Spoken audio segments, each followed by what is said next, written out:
Нема правни и суштински потреби за да се продолжи работата на специјалното јавно обвинителство, туку целта е да се пролонгира наметнатата криза како обид за отстранување на ВМРО-ДПМН од власта, вели претседателот на партијата Никола Груевски во вчерашното интервју за Дневник.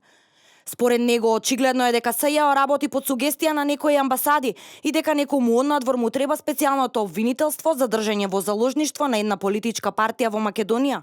Токму од овие причини, deciде Груевски, ВМРО-ДПМН нема да се согласи за продолжувањето на 18 месеци мандат на СЈО. Според лидерот на ВМРО-ДПМН, со одложување на роковите за специјалното јавно обвинителство со сигурност ќе се пролонгира кризата. Некаде март или април 2016 година, неколку пати и подоцна, кога прв пат ни беше спомнато дека ќе се бара продолжување на рокот, ние понудивме решение. Ако на вистина не може да постигнат временски со работата, да го зголемат бројот на обвинители. Наместо потребните часови за сработување на задачата да се добијат со пролонгирање на рокот, истото да се постигне со повеќе вработени луѓе во специјалното јавно обвинителство, кои ќе ги изработат тие работни часови во истиот рок. И тоа не се прифати, без да ни понудат контрааргументи. Јасна е работата зошто. Не им е потребно време за работа, туку им треба време и СЈО за други цели.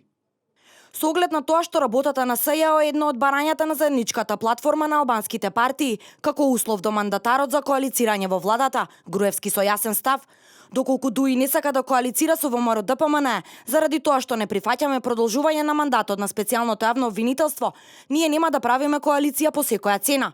Сепак ДУИ знае дека биле ние во владата или во опозиција, барањето за СЈО нема да се реализира, бидејќи и договорот од јуни-јули 2015 година и законот за специјално јавно обвинителство предвидуваат дека за негова промена не е потребно само двотретинско мнозинство, туку и согласност на сите 4 партии подписнички, вели Груевски. Запрашан зошто според него ДУИ прави притисок за работата на СЈО, вели: Затоа што според моите информации што не ги добив од ДУИ, туку од други заеднички пријатели, некој и нив ги притиска, како што ги притискаат и нив и ДПА и на преговорите во јуни-јули 2015 година да не информираа дека ако не се поддржало основањето на специјалното јавно обвинителство, едните ќе излегле од владата, а вторите немало да влезат, што во тој момент ќе создадеше лимбо ситуација за земјата и долгорочна заглавеност во кризата, без да можеме да излеземе на избори и да го потврдиме нашиот легитимитет, што сега веќе не е случај. Сега бевме на избори, кои никој не ги оспорува и имаме нов легитимитет. Имаме јасен победник и поразен, со јасни позиции во кампањата на двете за многу прашања, вклучително и за специјалното јавно обвинителство. Инаку во законот со кој беше основано специјалното јавно обвинителство, воопшто не е предвидена можност да биде продолжен крајниот рок за покренување на обвиненија. Во членот 22 стои дека специјалниот обвинител може да покрене обвиненија или да нареди запирање на истражната постапка во период не подолго од 18 месеци од денот на превземањето на предметите и материјалите во негова надлежност.